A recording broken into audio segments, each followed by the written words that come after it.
All right, everyone, and welcome to another edition of the Fantasy Football Show here on American Scouser TV. I am joined tonight by Irish Jamie from North Carolina. Jamie, how are we doing? Yeah, that's a long commute from Ireland to North Carolina, folks, but I do it just for you. And I see that we have the Baby Mo Salah jersey up there, which Yeah. we are. How far are we, Jamie, until the baby arrives? We are. We're a couple of weeks away now. We're into our third trimester just last week, so a couple of months now we'll be ready to go. Excitement coming. We can't wait. We cannot wait to have a new little Scouser amongst us. Who knows? She might be ready for midfield. She might be ready for midfield, and we might need her. And by the turn of the year, she might need to actually cover for the right. She might need to cover for Mo on the right hand side up Right front wing too. too. Yeah, no, Yeah, I've got a friend working on that. I can see that. So before we get going here and we jump into our fantasy discussions, we want to remind everyone about our American Scouser Cup. The league is still going. We're going to review it on a weekly basis here during the program.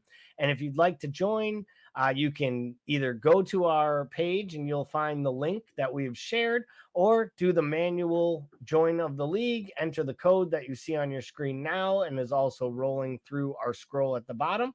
And we would love to have you maybe find your name on our leaderboard.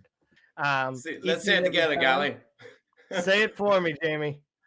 Fraudiola Fartana.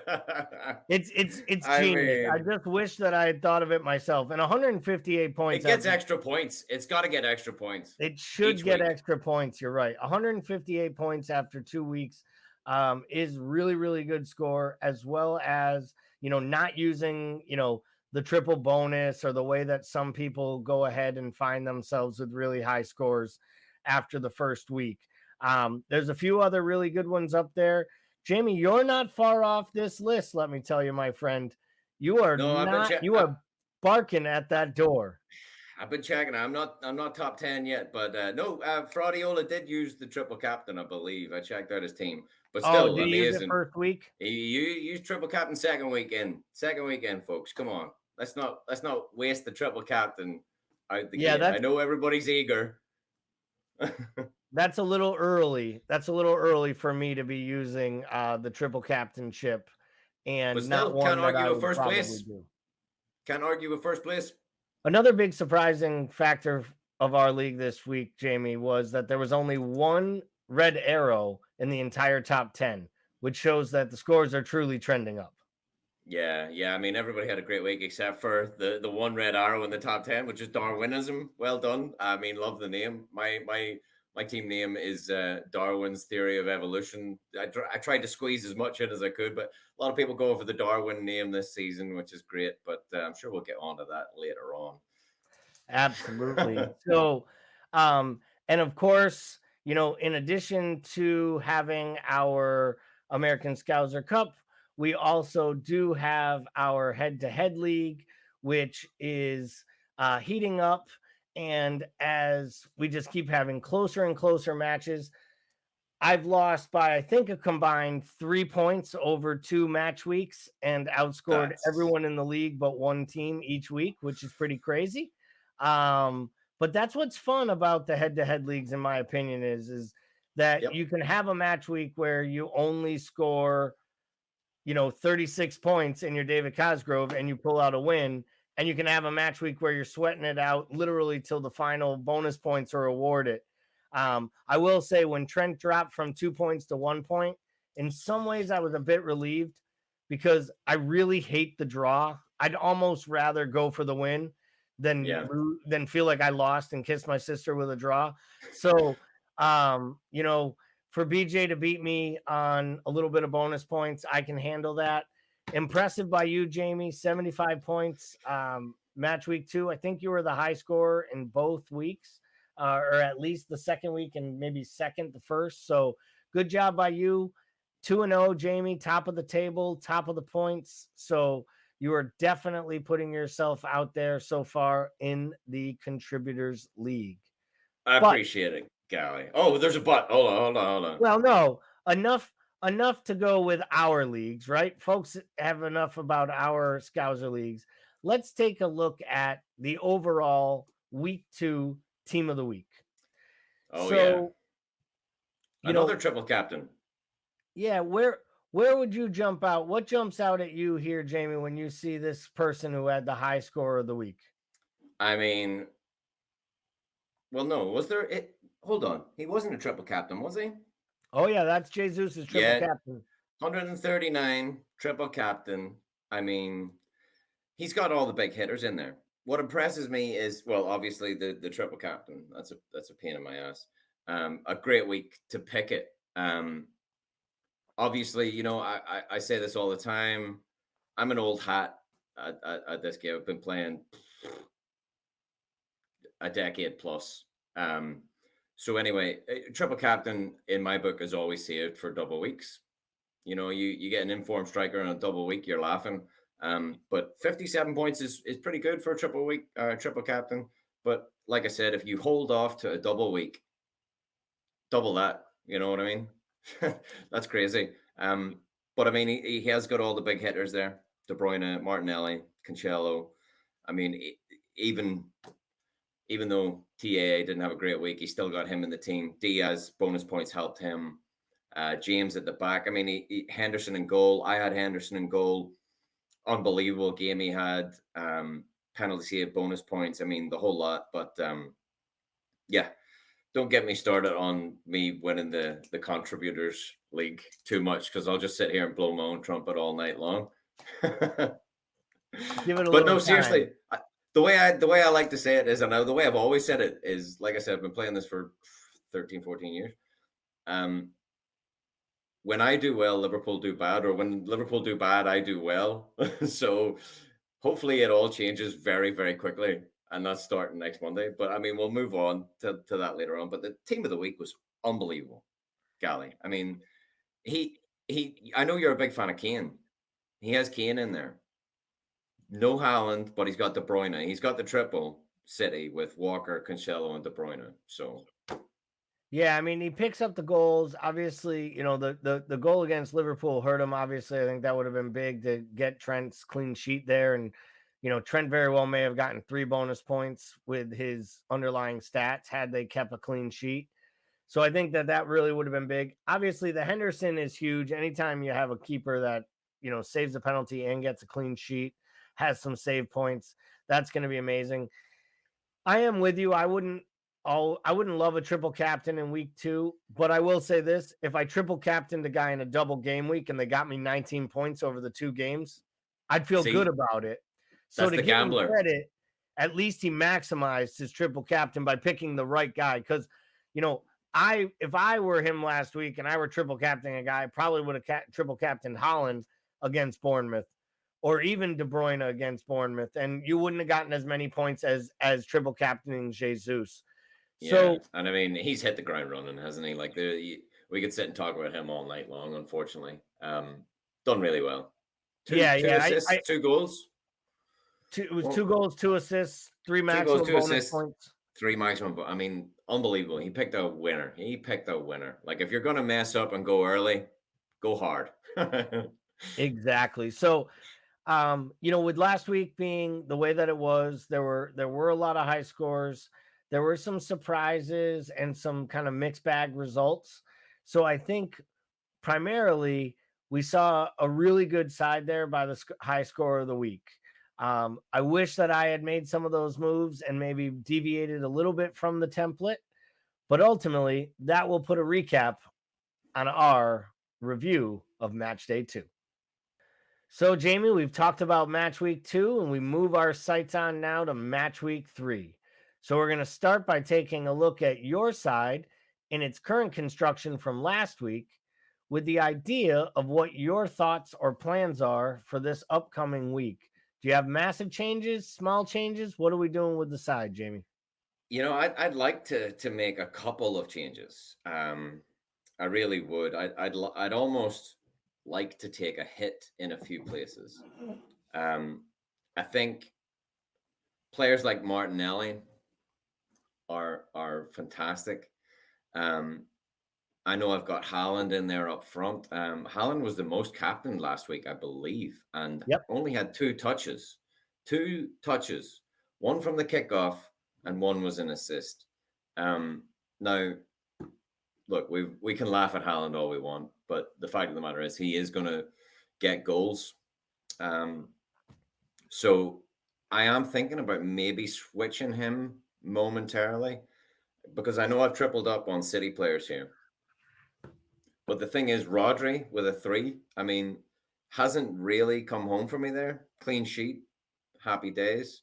Played 90 minutes, great. But Gundogan is looking like a good pickup. KDB is fantastic. If I'm taking Haaland out, I could go KDB possibly. There's a few things to consider for me. De Silva done me well. That's good enough, but I don't think that's going to last. I mean, I've got Nico Williams on the bench, but Perisic is a perilous route. Look at me saying route like an American. Route. Perisic is dangerous for me right now because Tottenham are spending, and I don't know if he's going to get the game time. He comes on and gets the assist, fair enough, but I don't know if he's going to play as much minutes as I'd probably hope, considering that he's great value. But Nico Williams is great. I mean, again, another team who are buying loads are Forest. So, you know, there's a lot up in the air right now is what I'm saying. I mean, Forest have got what, 15, 18 players, something like that. Yep. So, I mean, Chelsea are spending, Spurs are spending. So, I mean, again, we're talking about playing our chips early, but wild card, I'd love to save my wild card until after the transfer window, but I see a lot of people having to use it early as well. So, you know, I'm not quite thinking wild card or triple captain quite yet, but I'm definitely thinking about making some moves. Haaland out. Did you make a KDB in. transfer? Did you make a transfer last week, or is this your original team from the beginning of the season? No, I'm a big fan of the free transfer. Usually as late as possible. That way I can allow for injuries, upsets. You know, I'm always scouting, seeing who's available and who's not. But yeah, I'm a big fan of the free transfer. I don't like taking the hits too early. If I have to, I will take a transfer hit. But I'd say Martinelli's a good call for me right now. I like everybody else, but I'm concerned about Perisic and possibly Rodri. I'd love to get Gundogan in, and I'd love to get Perisic out. But yeah, I mean, if and buts or maybe I'm not being drastic too soon. Like I said, I'm doing well enough, and hopefully it changes because, like I said, I only do well when Liverpool are doing bad, so it's a complete. I hate fantasy. Look, I am with everybody. Fantasy is one of them things. I'm used to the misery of fantasy league football. Like I said, I've been playing for well over a decade. There's a great Irish meme, Gally. It's about it's an Irish sitcom. It's called Father Ted, and there's a great Irish meme. It says, "Maybe I like the misery," and it's this old woman. You've probably seen it and not known the context, but anyway, it's a Irish sitcom about 3 priests who get banished to an island off the coast of Ireland because they're bad priests. And anyway, it's maybe I like the misery, and that's kind of where I'm at with Fantasy League because I'm miserable inside because fantasy isn't real life and real life isn't fantasy. So Liverpool are on the ropes, and I'm doing well. Maybe I like the misery. That'll happen. But it's all going to change on Monday. It's all going to change on Monday. There we go, Jamie. Jamie's team will fail, and Liverpool will start to rise. From Jamie's mouth to all Liverpool fans and supporters' ears. So on the screen now is my squad. Hit or miss with me last week. You know, Cancelo, Martinelli, Jesus, and Haaland. Great. Perisic comes in, scores. You know, got the clean sheet with Sanchez, which was nice. Have Nico on the bench. Would have rather those points, of course, in the lineup. Mount, Bailey, Salah, all blank. You know, the week goal that Palace scores kills a double clean sheet for Robbo and Alexander-Arnold. So for me, it was a mixed bag week. Overall, the score was good, could have been much better. I switched the captaincy off Jesus about 15 minutes before the deadline, so wasn't happy with that move by any means. I'm not going to make that mistake again. Now, I am another one who has oftentimes taken too many free hits early in a season, oftentimes not, got panicky in the second or third week and hit the wild card button. So I made a commitment this year. This is the same team I started with in week 1. So I have 2 free transfers this week. So my plan is to make at least 2 free transfers, if not 3 this week, and almost have myself a mini wild card, because with 3 transfers, you can almost do surgery to your team if you want. Yeah. So I'm thinking, my thoughts are, I'm not moving off Martinelli, Jesus, or Holland. I think if you decide to go with Mo Salah in your side, you stick with Mo Salah for a period of time. You don't 100% with him. So I am leaning between making moves with Bailey, possibly Perisic, possibly Greenwood, or even I'm considering Robertson as well. I would too, Gally. I would too. I think doubling down on a Liverpool, on 2 Liverpool defenders these days is risky business, because I mean, look, we're Liverpool fans. We know the crack. We know what's up here. We're not squeaky clean at the back anymore. Unfortunately. So fortunately, game week 3, we've got Man United. And listen, folks, I'm going to tell you something for free. If you've got any Man United players in your squad, now's the time. Get them out. Sell. The dumpster has left the tracks. Yeah, there's definitely some trouble and rot there. The thing about Robertson is the points are there on the offensive standpoint. Yeah. I like the positions he was taking up on the inside more often than not, being in goal scoring situations during preseason. So I actually was fine with the 2 of them, even if we weren't keeping clean sheets. But at 7 million, the fact that I could go 2 million down and I could get in another City defender if I want it, like a Walker. I could downgrade to Cucurella and get a Chelsea attacking wing back. So defense is where you want to spend that money. If you're going to take him out, are you going to go straight back with a defender, or maybe a formation change? I'd take at least 1 million or 2 down, honestly, so I can spend a little bit more on the Bailey money, because that would be where I would be improving. Or honestly, my other thought is take about 2 million off of Robertson, go to like a Cucurella. He's still a player I'm comfortable starting. Sure. Take 500,000 off of Bailey, right? Yeah. And with that 500,000, go to like a De Silva. So even if he's on my bench, I'm comfortable with an attack-minded midfielder that's scoring. And then take Greenwood and put that 2.5 million and turn him into Tony. So now I can actually... Tony's a smart choice, right? Start with... Because I'm not afraid to play 5 at the back. I'm not afraid to play with 3 strikers. I personally normally set myself up with at least 1 bench player that is regularly playing and has a chance to actually score. I don't want to leave Perisic yet, only because I saw what a fit Perisic can do, and that they're a different side as soon as he came on. And we talk about, the great balls and the deliveries that, Trent and Robbo and Reece James, and we talk about all these dead ball situation guys. The 4 balls he plays into the box during stoppage time, every one of them deserved a goal. Yeah. And that ball he basically puts that ball on Kane's head, and Kane scores it at the end of that match. And so I really think that Perisic will eventually fill. And I'll be honest, the other thing, other than just the clean sheets, Robertson getting yanked in a 1-1 match in the 60th minute makes me think that cause for worry. An argument that at times this year, Tsimikas may be first choice or start getting some of the first choice minutes.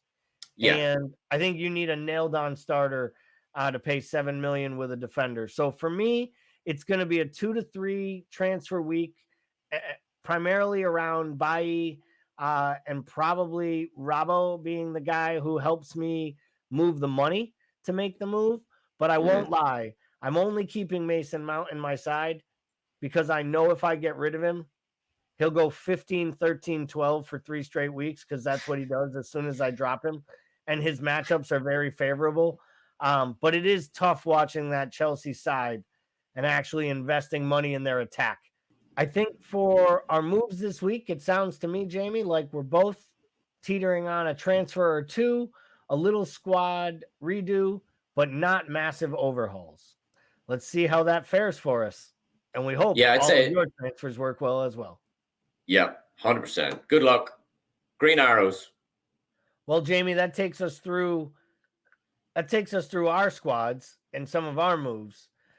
But how about the moves that the 8.5 to 9 million players around the world are making right now? So let's talk a little bit here about the transfers in and the transfers out. We always talk about transfers in. So let's start with the top 5 transfers out.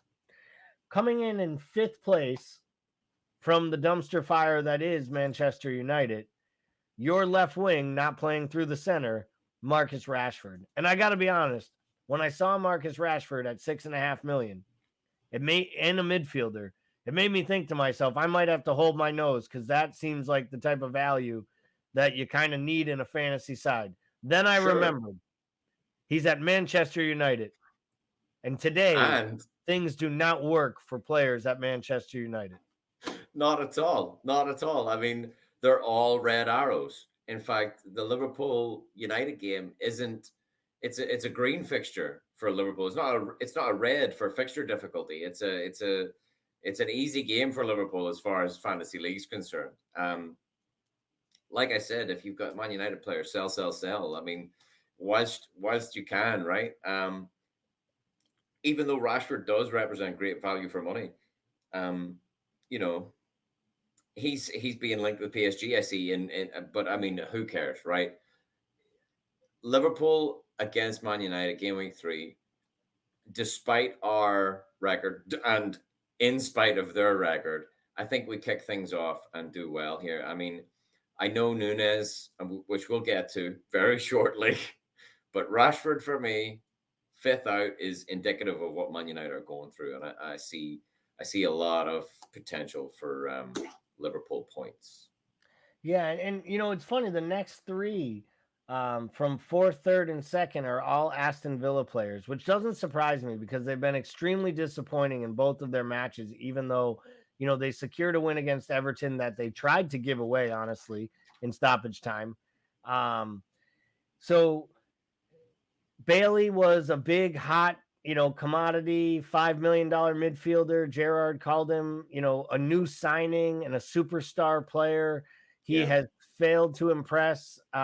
I love when a manager calls a guy a new signing and he's a superstar and then doesn't give him a start in the second match week. You're like, so maybe he's so good. He's so good. He's so good. You can't. He had 90 minutes. Nah, I can't even. Nope. Not even gonna risk him. He's that good. Gave him 90 minutes and then sat him on the bench. So Bailey, obviously, Leroy Bailey, not on the high list of supporters or fans of the fantasy matchup. Matty Cash, honestly, yeah. Another one. Huge detractors as Villa has failed to keep clean sheets. Luka Dean, as well, another one hurting his side. And then old friend Phil Coutinho. Coutinho as well, really, really looked poor. And honestly, to be fair, for as much as the excitement was when Coutinho showed up and had the match and a half where he looked wonderful and like his old self, if you really look at his whole body of work since he's been at Villa, it's really been underwhelming. And if I were Buendia, I'd be pretty frustrated sitting on the bench because it's probably his salary and the transfer fee that is forcing him to be playing second fiddle to Coutinho today. That's a really shocker for me that he's still getting those minutes over some of those other Villa attacking midfielders. How about you, Jamie? Yeah, I mean, absolutely. I mean, look, Villa, we've always got a soft spot for. George doing his best. Coutinho's there. Danny Ings scored at the weekend. But in reality, I know they're up against Everton, and you kind of like Digne v Everton. You're like, I remember when Digne used to get me points, but he's scoring own goals for fun, So get him out too. I don't understand why he's not in the top five either. But like you said, Gally, I mean, 3 Villa players there. It's hard to see. I mean, I don't like to see Everton win, but or sorry, Everton against Notts County. But I don't see too many points being gained from Villa fans. Yeah, at this point, it seems like they are in a tough spot. I think Gerrard had a lot of change, and he still has a lot of work to do there. And there was a lot of excitement last year, and I just think anyone who listened to our previews know that we were a little bit critical, and that got us in some hot water with the Villa fans. A little bit of hot water. They didn't like my takes. But as my mom always said, if they're not commenting, then they're not listening. And if they're not telling you that you're stupid, well, you're probably not being you enough. So my mom told me to figure out something I was good at and keep doing it. And getting under someone's skin was something I was good at. So I kept doing it. But I digress. It's unfortunate for us that number one on the transfers out list with an enormous number is the new number 27 for Liverpool Football Club, Darwin Núñez. So anyone who I don't know why. Yeah, I mean, the sad part is he was one of the highest transferred players in this week because of his great performance off the bench against Fulham. I think the tea leaves were out there that he might get a start, and even if he doesn't, he'll be starting before you know it, and teams reconfigured and shifted. And then, let's be real, he wasn't having a great match. He seemed like he was up against it the whole match, and that's fine. That's learning curves you're going to have in a new league. Some weeks you're going to be a world beater, and some weeks you're going to have to pick up a little bit of slack. And, he got goaded into a situation. To be fair, he's lucky he didn't get sent off for the first headbutt. I thought the first headbutt actually was more egregious and more violent conduct than the second. The second one is just an absolute great flop. But at the same time, every one of our defenders, if a guy was that stupid to lean in like that in a match like that, would have went down. He's going to learn from it. But you can't keep a $9 million striker on your bench for 3 weeks, right? Is that ultimately why we're seeing so many transfers out and so many people are taking price drops on him? Absolutely. I mean, if I know my team name is Darwin's Theory of Evolution. I would love to have Darwin on my team from day one. And realistically, everybody's using their free transfer to get him out because of the three match ban at minimum. Look, I could sit here and give my opinion on the red card, which it absolutely is. Let's just state that it absolutely is. Now, he's got a lot of tactical nous to learn about the Premier League. He's got to learn that it's such a physical game, and players are going to kick you all game. They're going to push you all game. They're going to pinch you. They're going to pull your hair. They're going to do whatever they can to get under your skin, and you can't react because the second you do, they go down softer than a lamppost falling. If a tree falls by itself, does it make a noise? It absolutely does because, well, it wasn't by itself. We were all watching. He hit the ground. So yeah, I mean, maybe those are transferring him out. Maybe if you're a staunch Liverpool fan and you want to stay tripled up on Liverpool, you risk it all for Bobby Firmino. I'm not suggesting that anybody do that because usually what will happen is Bobby will score 0 goals, 0 points, and then you transfer him out the next week and he scores a hat trick. So I mean, maybe there's some value there. You get rid of Darwin. There's people thinking about like you are getting rid of Robertson. What I will say is Liverpool are worth a signing or two if you're getting rid of Darwin for just game week 3 alone. Yeah, I'd agree. I do like the Liverpool side. And while we talk about players that people are signing, let's go over to the incoming. So our top 5 as we wrap up the show here for this week. Our top 5 this week coming in. A player I mentioned earlier that I would love to get into my side. The wife was actually smart enough to captain him last week, and then got really upset when she found out that United was losing 4-0 at halftime. And I was like, "Why are you upset?" And she's like, "Because somehow I have Tony as my captain, and he hasn't scored 4 goals." And I was like, I could understand why you might be a little bit upset. He did get those 2 assists, but I think she was getting greedy. She wanted those goals. So Ivan Tony at number 5. Number 4 is Joshua De Silva, the 4.5 million attacking midfielder for Brentford, who has 2 goals in 2 matches. Jamie, one of the few people I know that not only have him on their side, but actually had him playing. A lot of people had those points on their bench. Give you a lot of credit for having him playing. Really like that pickup. 2 years ago, he was the player of the year in the championship for Brentford. He made everything happen for him. And last year, he was really never healthy. And I love that Thomas Frank is giving him a shot to kind of win himself back into his side and show that he's a Premier League player. Absolutely. I mean, Frank said off the United game that he was speechless. Well, us Liverpool fans aren't, Frank. We absolutely love you. Thank you, mate. Cheers. No, but honestly, De Silva, I believe I had him in since game week 1. Or yeah, I think so. Yeah. But great player. I mean, if we're going to talk real, his XG was not great. I know we just got done talking with Nunes, but his XG was fantastic, and he gets a red card and his game's over and he gets minus points.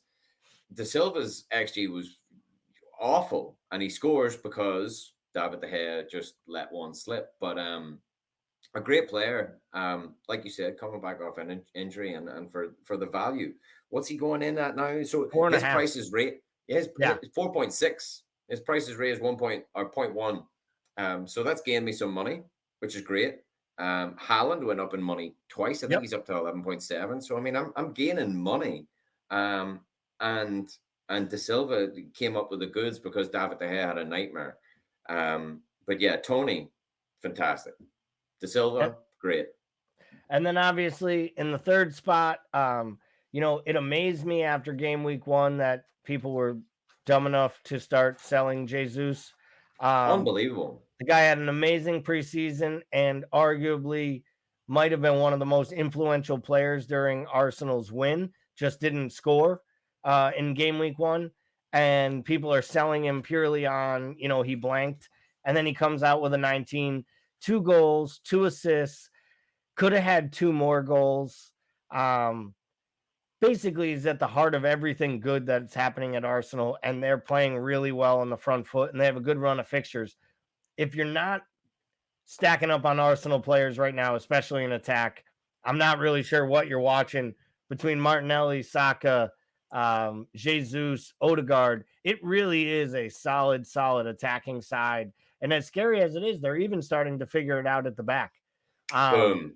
If only the manager wasn't a dunce, they'd probably have a chance at actually winning things someday soon. But you know what'll happen? They'll hire a good manager eventually, and then they'll start winning matches. That's what happens. You put talent together first, and then you find someone who knows how to pull it all together. And I do believe they will find that balance eventually. I'm not an Arteta fan, but I have to say I've been very, very impressed with what I've seen, both from their midfield, their attacking, and now with Zinchenko, Saliba, and Gabriel, they're starting to really put something together at the back. And Ramsdale annoys me, but he is a solid keeper in between the sticks. I think Arsenal is building something very, very special for them. But so I think you're right, because Zinchenko's only like what, 7 down the list. I mean, he's just out of the top 5, but Gabriel as well, like you said. I mean, they're all ones to keep an eye out for. Yeah, and obviously, then there's the bandwagons, right? We get to number 2 on the list. Here's a guy I have brought in numerous times as Leeds is scoring. Bamford gets hurt. I've brought Rodrigo in over 2 years, and every time it's the same story. He's an absolute dumpster fire of a bum in my roster. He gets benched. He gets a 1-point cameo, and then I transfer him out, and he goes for 2 goals. But I will say, to your point earlier, Rodrigo's a prime example of a guy who will literally get one opportunity and score a goal. And it's Yeah. fine in fantasy.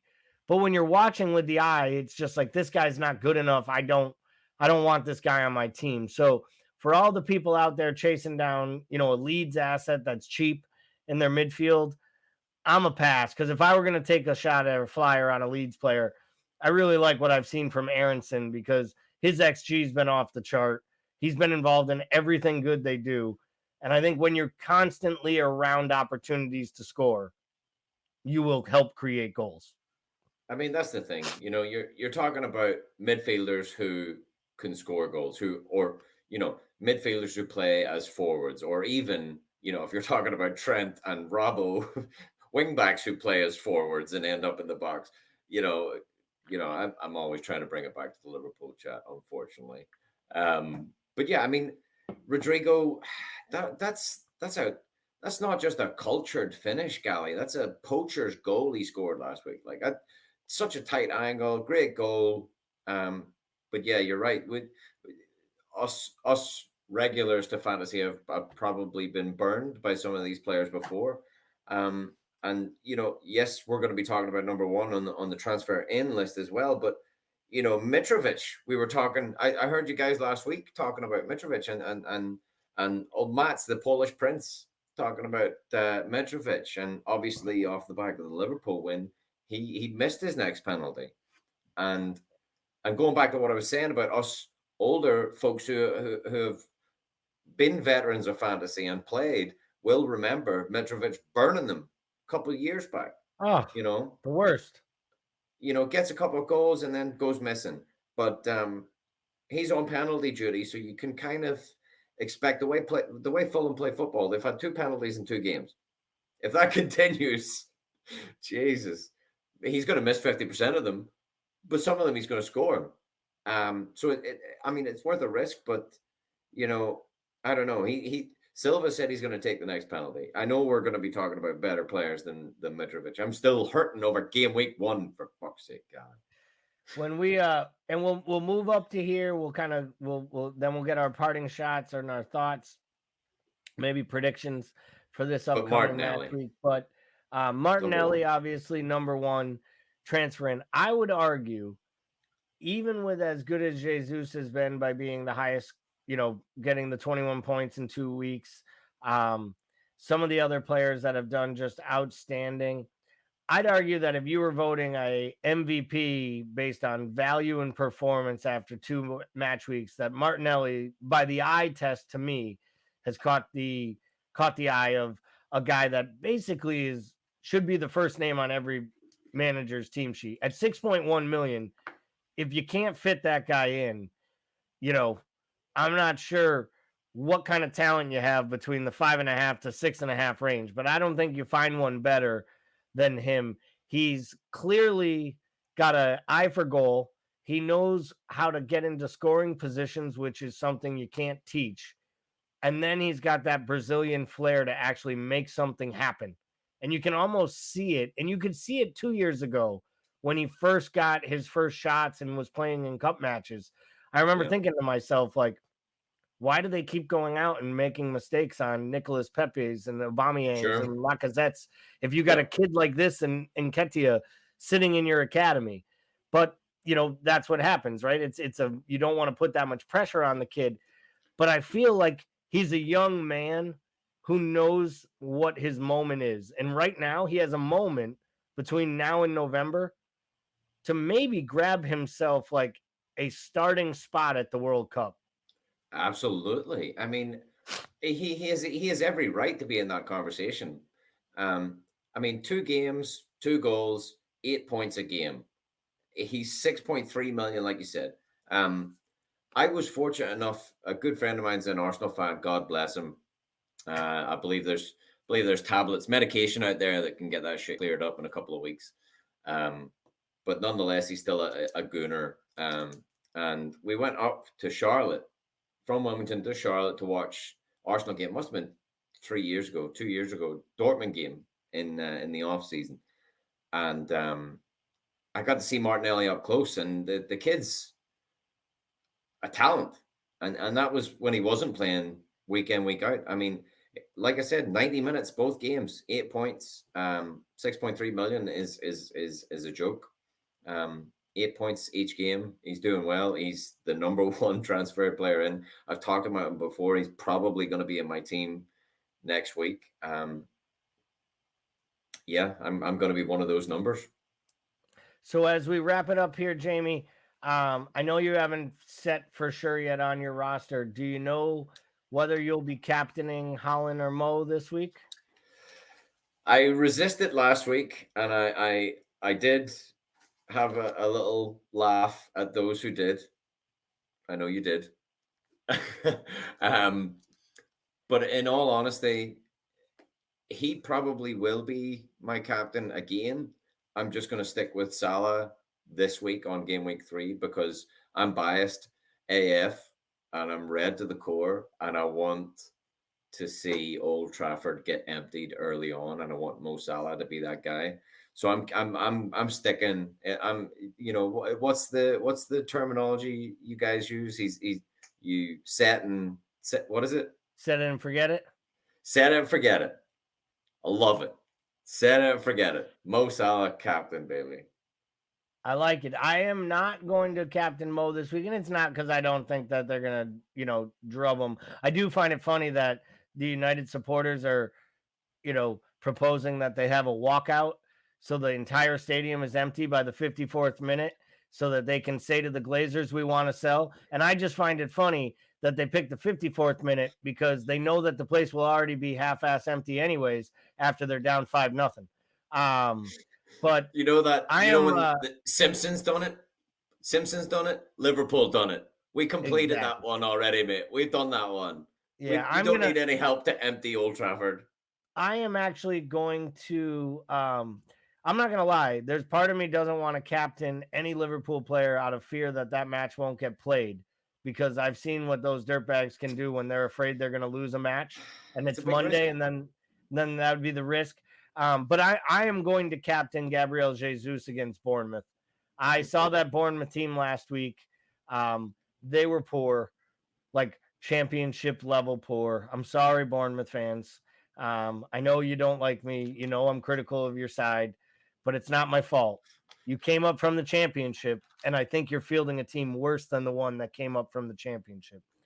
So I'm going to captain Gabriel Jesus, and I'm probably going to look to try to bring myself in a Chelsea defender. I don't have any Chelsea cover right now on the defensive side of the ball. They have looked pretty resolute and sound at the back, and I really did like what I saw out of Cucurella. He impressed me last week in that Tottenham match, both going forward and in defense. And to be totally honest, any man who can have his head pulled and his hair pulled like that and not throw a fit, actually, like he was never asking for the red card. And that earned a lot of respect for me, honestly, regardless of what your opinion was. Why'd you have to bring it back to Nunes? No, I give him a lot of credit though for actually not losing his mind. Because sometimes guys they act it up, and Cucurella didn't do that. He was just like, "What? What do you mean we have a review?" And then he was like, "He was pulling my hair, but he wasn't like, running over to the ref." And let's be honest, if that was Azpilicueta, he would have been literally pulling out his own hair to replicate what had happened to him, probably dancing and rolling on the floor. But and if it was Nunes, he would have headbutted him. Well, if it was Nunes, he probably would have headbutted the referee. That's the real issue. But you know what? Maybe Cucurella is one of those guys who likes having his hair pulled. I don't know. Well, I mean, you grow your hair out that long, you're almost asking for it. Yep. So, nobody's fault. And as you and I can't complain because we don't have hair long enough to be pulled. Not here, anyway. So we're gonna wrap it up with that this week. I want to thank you, Jamie. And one more thing, yep. Gally. I got to call out BJ, our guy BJ, the Blind Squirrels, because he's right there on top of the Contributors League with me. We both actually have 143 points. I don't know why I'm ahead of him on the standings. Technically, it should be from transfers or alphabetically. Either way, he should be ahead of the league. So I'm not number one. But I am number 2. There you go. even Well, though it that's a says fair. number one. That's a fair assertion by you, Jamie. I myself, after the way I lost to BJ this week, would not be giving BJ or his blind squirrels or his nuts any kudos on this pod. But in all seriousness, BJ is brand new to the sport. He's actually was a great fan, and was one of our first to submit his team and have it critiqued on one of our first shows, which takes a lot of guts when you don't really know the sport. And he actually took all the constructive criticism. And now I wish I hadn't helped him at all, because I And helped you him know beat what? me. Right, exactly. But it also just gives you another chance to say, even the blind squirrel catches a nut. Every once in a while, it finds that nut. And this week, my nut was you, Irish Jamie. Well, thank you, everyone. That's going to do it for another edition of the Fantasy Football Show here from American Scouser. Mateusz was not able to join us, as we talked about. The Polish Prince is on his way to Paris with his beautiful bride-to-be. So we wish them a great trip over in Europe. And we'll thank Jamie for filling in today. Irish Jamie did a wonderful job. Thank you very much, my friend. Yeah, absolutely. Big shout out to Matt's going to Paris. Take care. Let's not mention the last time the Reds were in Paris, because, hopefully there's no tear gas, mate. Stay safe. Wear your red, loud and proud.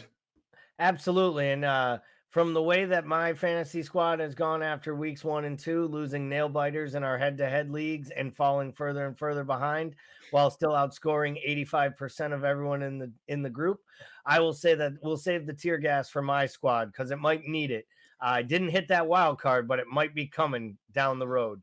So to everyone out there, I hope all of your transfers worked. I hope your players hauled. Don't forget to like, share, and absolutely subscribe to the channel so you can get all of your latest EPL, fantasy, and Liverpool content from American Scouser.